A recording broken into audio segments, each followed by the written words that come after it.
Hello students, आज हम बात करने वाले हैं अपने द्रव्य गुण के chapter number 11 principles of general pharmacology. इसमें हम क्या क्या पढ़ने वाले हैं? ड्रग की definition, dosage forms, route of drug administration, pharmacokinetics, pharmacodynamics, drug dose, principles of drug action, mechanism of drug action and bioavailability. ये सारी चीज़ें ये हम एक वीडियो में कवर करेंगे। तो सबसे पहले हम पढ़ेंगे drug definition part 1। Drug definition क्या होता है समझेंगे।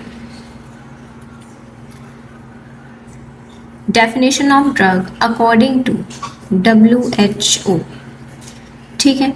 अ drug is any substance or a product that is used to modify करने के लिए, मॉडिफाई मतलब चेंज, एक्सप्लोर करने के लिए और अफेक्ट पैथोलॉजी और फिजियोलॉजी और पैथोलॉजी, यानी कोई भी एक ऐसा सब्सटेंस जो कि यूज़ किया जाता है मॉडिफाई करने के लिए, एक्सप्लोर करने के लिए और चेंज करने के लिए उसकी फिजियोलॉजी या pathology for the benefit of the patient के बेनिफिट के लिए। इसकी ट्रिक है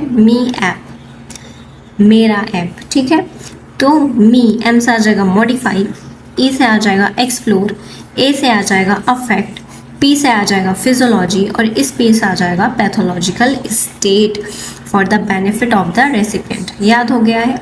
क्योंकि जो आपको पता है ना कि डेफिनेशन जैसे WHO ने दी है आपको वैसे ही लिखनी पड़ेगी, सो इसलिए इसी से याद कर लेंगे मेरा ऐप।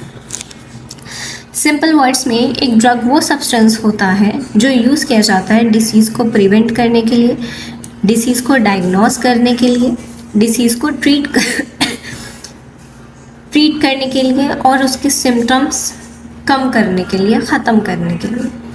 अब characteristics of ideal drugs. Ideal drug कोई है, मतलब कोई ड्रग को हम कैसे कहेंगे कि ये अच्छी है, आइडियल है। इसके लिए 6 कैरेक्टरिस्टिक्स हैं, E3 एंड S3। E3 में इफ़ेक्टिव होनी चाहिए, इकोनॉमिकल होनी चाहिए, इजी टू एडमिनिस्टर होनी चाहिए। इफ़ेक्टिव मतलब प्रोड्यूस डिज़ायर थेरेप्यूटिक इफ़ेक्ट, जिस चीज़ के लिए मैं उसे खा रही हूँ वही इफ़ेक्ट वो देना चाहिए। इकोनॉमिकल, अफोर्डेबल होना ज़रूरी है। इजी टू एडमिनिस्टर, जैसे कि माउथ वाला रूट है तो इजी टू एडमिनिस्टर है, तो ऐसा ड्रग होनी चाहिए। फिर आता है S3, सेफ, यानी मिनिमम साइड इफ़ेक्ट्स उसके होने चाहिए। सिलेक्टिव, यानी जो टारगेट है उसी पर काम करे, यानी साइड इफ़ेक्ट्स उसके कम हो। स्टेबल हो, जल्दी ख़राब ना हो।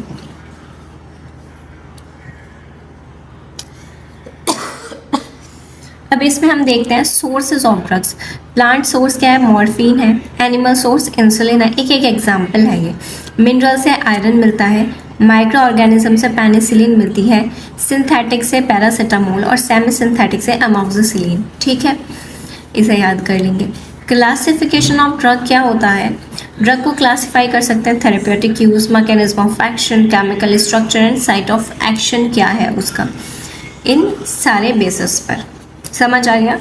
इसे नहीं भी याद हो रहा कोई बात नहीं, इट्स इंपॉर्टेंट नहीं है। कैसे कैसे हम क्लासीफाई कर सकते हैं बस इन्होंने बता दी कि उसके थेरेप्यूटिक यूज़ के, एंटीबायोटिक है, कोई एनाल्जेसिक है, मैकेनिज्म ऑफ एक्शन कि वो किस तरह से काम करे, उसका केमिकल स्ट्रक्चर क्या है, कौन से साइड पर वो वर्क करे, ये सारी बातें। अब पार्ट 2 आता है। देखो सबसे पहले हमने पार्ट 1 कवर किया जो कि था ड्रग डेफिनेशन। पार्ट 2 है ड्रग डोजेज फॉर्म्स, ठीक है। ये देखो ड्रग डोजेज फॉर्म्स क्या होती हैं।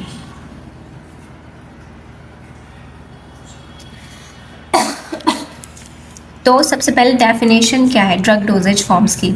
अ dosage form is a physical form. कैसी फॉर्म होती है? फिजिकल होती है। In which a drug is prepare and administer to the patient, जिसमें ड्रग को तैयार किया जाता है और वही पेशेंट को दी जाती है। इससे क्या फ़ायदा होता है, क्यों हमें ज़रूरत है ड्रग डोजेज फॉर्म्स की? एक्यूरेट डोज का पता रहता है, इतनी डोज देनी है, ये इसका माप है। स्टेबिलिटी, बेटर एब्जॉर्प्शन होता है, पेशेंट की कन्वीनियंस रहता है कि देखो ड्रग डोजेज फॉर्म अलग अलग तरह की डोजेस होती हैं, तो अपने पेशेंट के कन्वीनियंस के हिसाब से वो हम फिर दे सकते हैं अगर हमारे पास ऑप्शन होगा तो। मानो कि हमारे पास ऑप्शन ही नहीं है तो फिर अच्छी बात नहीं है। क्लासिफिकेशन क्या है, अभी मैं आपको ये समझाऊंगी। पेशेंट कन्वीनियंस का मतलब क्या होता है, या ऐसा समझो कि एक बच्चा है, जब हम छोटे होते हैं तो हमें वो पूरी टैबलेट्स नहीं दे देते, वो हमें चूर्ण करके उसे तब दिया करते थे। तो ये क्या है, पेशेंट की कन्वीनियंस के लिए उसे चेंज करना, डोजेज फॉर्म बनाना। तो सॉलिड में क्या क्या आता है, tablet, capsule, powders and granules. क्या आता है, टैबलेट यानी मोस्ट कॉमन फॉर्म, टैबलेट ही मोस्टली हम यूज़ करते हैं as a medicine. Compress powder, powder है उसे एक जगह इकट्ठा कर दिया तो ये क्या हो गया, टैबलेट बन गई। Example paracetamol. कैप्सूल्स की बात करें तो drug enclose in gelatin shells. तो कैप्सूल क्या होता है, जो ड्रग ये होता है कैप्सूल, और इसके अंदर क्या, ये जिलेटिन का बना होता है। ये किसका बना है, जिलेटिन का, और इसके अंदर हमने दवाई डाली है। तो इससे क्या होता है, जो बैड टेस्ट हो जो हमारी दवाई का बैड टेस्ट होता है, जो कि हमें टैबलेट्स में पता लगता है, तो वो पता ही नहीं चलता कि वो जिलेटिन शेल उसे कवर करके रखती है और मास्क करती है उसके बैड टेस्ट को। पाउडर क्या होता है, finally divided drug particles. Granules क्या होता है, इससे थोड़े बड़े पार्टिकल्स, राइट। लिक्विड की बात करें तो solution, suspension, emulsion and drops. तो सॉल्यूशन क्या होते हैं, देखो इसके भी चार थे, इसके भी चार पार्ट्स हैं, solution, suspension, emulsion and drop. Solution क्या होता है, जिसमें ड्रग कंप्लीटली डिसॉल्व हो, जैसे कि सिरप हमारे होते हैं, राइट। सस्पेंशन क्या होता है, जिसमें इनसॉल्युबल ड्रग पार्टिकल्स रहते हैं, ठीक है। इमल्शन क्या होता है, mixture of oil and water होता है। आई ड्रॉप्स, ड्रॉप्स तो आपको पता ही है, eye drop, ear drop, nasal drops. Semi solid की बात करें तो ये ज़्यादा इंपॉर्टेंट होती है। Ointment, cream, gels and paste, ये भी चार हैं। Ointment, cream, gel and paste. Ointment क्या होता है, ग्रीसी प्रिपरेशन। ऑइंटमेंट क्या होता है, देखो ऑइंटमेंट को याद करोगे ऑयल से, तो ये क्या होता है, ग्रीसी प्रिपरेशन। क्रीम्स क्या होती हैं, लेस ग्रीसी होती हैं जब भी हम उन्हें फेस पे लगाते हैं। जेल क्या होता है, जेली लाइक प्रिपरेशन, याद भी नहीं करना इसे तो। पेस्ट क्या होता है, thick preparation with high powder content, याद हो जाएगा, इसमें तो कोई भारी चीज़ थी ही नहीं। गैसेस की बात करते हैं तो inhalers, aerosols and medical gases, इसमें तीन हैं, ठीक है। इसमें तो याद करना भी इतना कोई भारी नहीं है, इजी है कि गैशियस में इनहेलर्स होते हैं, जैसे अस्थमा यूज़ किए जाते हैं, उन्हें सांस नहीं आती है तो। एरोसोल्स क्या होता है, स्प्रे फॉर्म में medical gases like oxygen. Novel और एडवांस डोजेज फॉर्म, ये एमसीक्यू के लिए बहुत इंपॉर्टेंट है। क्या है ये, sustain release tablet, slow release, यानी बॉडी में धीरे धीरे धीरे धीरे वो रिलीज होती हैं, राइट। ट्रांसडर्मल पैचेस, ये स्किन के अंदर पैचेस लगा दिए जाते हैं, वहाँ से वो धीरे धीरे, ये कॉन्ट्रासेप्टिव मेथड भी है। इम्प्लांट्स एंड लाइपोसोम्स, ठीक है। ये क्या होता है, एडवांस मेथड्स हैं, एडवांस डोजेज फॉर्म्स हैं। अब इम्पॉर्टेंस की बात करते हैं तो सबसे पहले डोज का पता चल जाता है कि आपको एक टैबलेट लेनी है या फिर एक 10 ml 5 ml, इस ढक्कन के हिसाब से आपको इतना सिरप लेना है, तो ये बात हमें पता चल जाती है डोज की। पेशेंट कंप्लायंस, पेशेंट का कॉपरेशन रहता है, भी टैबलेट है, सिरप वो इजीली खुद कर सकता है, आई ड्रॉप वो खुद डाल सकता है। Protect drug from gastric acid, इस तरह से उसे बनाया जाता है। कंट्रोल ड्रग रिलीज़, देखो एक ड्रग कितनी अमाउंट में रिलीज़ होगी, ये सब जब टैबलेट बनाते हैं उसके अमाउंट पर, उसका डिसइंटीग्रेशन किस तरह से होगा, उसकी बायो अवेलेबिलिटी कितनी होगी, ये सारी चीज़ें बनाते हुए ध्यान रखी जाती है। तो आपके लिए जो याद करने योग्य है वो एक्यूरेट डोज है, पेशेंट उसमें खुश रहना चाहिए। इम्प्रूव बायो अवेलेबिलिटी, यानी कि जो बायो अवेलेबिलिटी है उसकी हमारी कोशिश ये रहती है एज अ डॉक्टर कि हम वो ड्रग डोजेज फॉर्म उसे प्रेस्क्राइब करें जिसमें ज़्यादा फ़ायदा हो, जिसमें वो कन्वीनियंट हो, जिसमें एक्यूरेट डोज हो, ठीक है। तो ये दो पार्ट कौन कौन से, drug definition, drug dosage forms हम कंप्लीट कर चुके हैं। अब हम बात करते हैं रूट्स की, रूट ऑफ ड्रग एडमिनिस्ट्रेशन।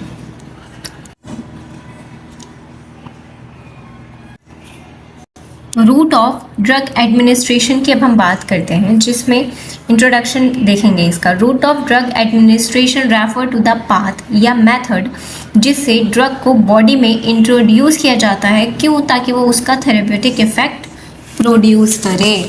समझ पा रहे हैं कि रूट क्या होता है, वो पाथ होता है, एक मेथड होता है जिसमें हम उसे क्या देते हैं, मेडिसिन देते हैं, ड्रग देते हैं ताकि वो बॉडी में जाकर अपना थेरेप्यूटिक इफेक्ट प्रोड्यूस करें। समझ आ रहा है?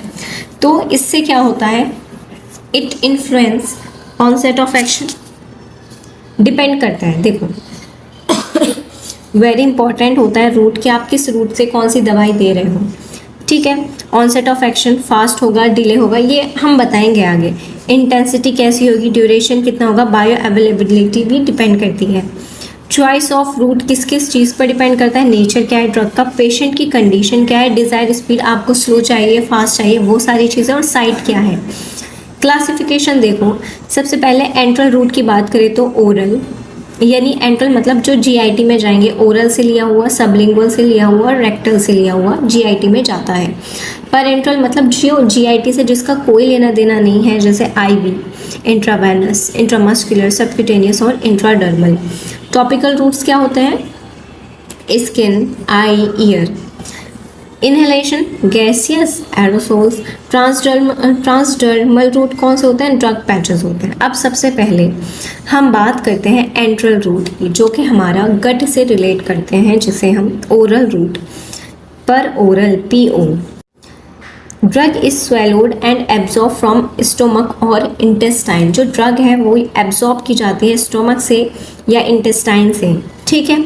इसका एडवांटेज क्या होता है कि मोस्ट कॉमन है, कन्वीनियंट है, पेशेंट आसानी से इसे ले सकता है, सेफ एंड इकोनॉमिकल है, सूटेबल है लॉन्ग टर्म थेरेपी के लिए। अब किसी को जैसे डायबिटीज़ है, हाइपरटेंशन है, इसके लिए हम क्या देते हैं, ओरल रूट की तो दवाइयाँ देते हैं, क्योंकि वो पेशेंट इजीली खा सकता है, उसे डोज का पता है, right.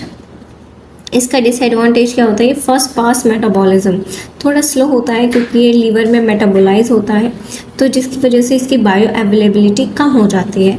Not suitable in vomiting unconscious patient. अब कोई अनकॉन्शियस है तो उसे तो नहीं दिया जा सकता, स्लो ऑनसेट होता है इसका। For example paracetamol. सबलिंगुअल की बात करें तो drug place under the tongue, है तो वो भी माउथ का रूट, बट इससे क्या होता है, हमारे जो नीचे होता है, टंग के नीचे बहुत ज़्यादा ब्लड सप्लाई है, जिसकी वजह से वहाँ से एब्जॉर्प्शन फास्ट होता है। फर्स्ट पास मेटाबॉलिज्म को, जो लीवर में जाके मेटाबॉलिज्म होता है उसे पास कर देता है, जिसकी वजह से ही तो ये रैपिड होता है। यूज़ किया जाता है ये इमरजेंसी में, जैसे chest pain, angina, heart attacks में। रेक्टल की बात करें तो drug administrate through rectum, rectum से वस्ती बोलते हैं इसे आयुर्वेद में। एडवांटेज क्या है, यूज़फुल इन वॉमिटिंग। वॉमिटिंग में क्या यूज़फुल नहीं था, माउथ वाला, तो यूज़फुल क्या है, रेक्टम वाला, ठीक है। वॉमिट में अनकॉन्शियस पेशेंट्स में यूज़ किया जा सकता है। Partially avoid first pass metabolism, पूरा नहीं, पार्शियली। डिसएडवांटेज क्या है, इरेगुलर एब्जॉर्प्शन होता है। देखो कभी कभी ऐसा होता है कि आपने कम दवाई दी, उसका कोई असर नहीं दिखा, फिर क्या किया आपने कि ज़्यादा दे दिया, उसका ज़्यादा असर हो गया। So this is a irregular absorption, जिसका आपको पता नहीं चल पाता है, पेशेंट का डिस्कम्फर्ट होता है, प्राइवेसी होता है, ये सारी चीज़ें। पर एंट्रल रूट की बात करें तो drug given by injection bypass GIT, जैसे इंट्रावेनस, इंट्रामस्कुलर। तो इंट्रावेनस क्या होता है, जिसमें ड्रग डायरेक्टली वेन में इंजेक्ट की जाती है। 100% बायो अवेलेबिलिटी, एमसीक्यू के लिए इंपॉर्टेंट क्वेश्चन है। 100% बायो अवेलेबिलिटी किस में होती है, आईवी में होती है। रैपिड ऑनसेट एकदम काम दिखाता है, यूज इन एमरजेंसीज। डिसएडवांटेज इसका ये होता है कि इमरजेंसी में यूज़ किया जाता है तो जल्दी जल्दी में सब हो जाता है ब्लड में, क्योंकि डायरेक्ट ब्लड में जा रहा है, और अगर उसे उस मेडिसिन से एलर्जी हो तो उसका रिएक्शन भी क्या होता है, वर्स्ट होता है। तो इसका जितना जल्दी इफ़ेक्ट यानी पॉजिटिव इफ़ेक्ट है, उतनी ही जल्दी ये निगेटिव इफ़ेक्ट भी देता है। तो इसीलिए जांच पड़ताल करके यूज़ की जाती है IV. Skill require, for example adrenaline. IM की बात करते हैं तो drug injected into the muscles, moderate speed of absorption, ठीक ठाक स्पीड है। कैन गिव डिपॉट प्रिपरेशंस, यानी स्लो रिलीज भी हो सकता है। सबक्यूटेनियस यानी स्किन के नीचे, right. Slow and sustain action, intradermal में, injected into dermis, use for diagnostic test. इतना याद करेंगे। Topical route, drug applied on skin, topical मतलब स्किन के ऊपर, लोकल इफेक्ट शो करता है जैसे ointments, eye drops, ear drops. Advantage क्या है, लोकलाइज्ड एक्शन है, minimal systemic side effect. Systemic से साइड इफेक्ट होगा ही नहीं क्योंकि वो लोकली हम यूज़ कर रहे हैं। इनहेलेशन की बात करें तो ड्रग इनहेल इनटू लंग्स में जाती है सीधा जब हम उसे लेते हैं। रैपिड एब्जॉर्प्शन होता है, जो भी इनहेल रूट होता है ये फर्स्ट पास मेटाबॉलिज्म तो क्रॉस करता नहीं है, तो रैपिड एब्जॉर्प्शन है। Large surface area of lungs है, avoid first pass metabolism. Example asthma में यूज़ किया जाता है, एनेस्थीसिया में। ट्रांसडर्मल रूट क्या होता है कि drug absorb through skin via patches. इसमें क्या होता है, धीरे धीरे धीरे रिलीज होता है। फर्स्ट पास मेटाबॉलिज्म का तो मतलब ही नहीं है। इम्प्रूव कंप्लायंस, इसमें अब फैक्टर्स देखो, अब इस सवाल आता है कि कब क्या देना है, क्या क्या फैक्टर्स होता है। तो एज ऑफ द पेशेंट देखो, इमरजेंसी है, नॉन इमरजेंसी है। देखो इमरजेंसी है तो आईवी दो, नहीं तो आप ओरली दे सकते हो। ड्रग की प्रॉपर्टीज़ क्या, lipid solubility, ability to dissolve in fat, इस तरह की है या कैसी है, किस डिसीज़ में आप दे रहे हो, ये सारी चीज़ें। ड्यूरेशन आपकी कैसी होनी चाहिए, अगर आपको स्लो करना है तो आप उसे IM दे सकते हो, फास्ट करना है तो IV दे सकते हो। पेशेंट कंप्लायंस, बाकी पेशेंट को देखोगे वो किस में ज़्यादा कंफर्टेबल है।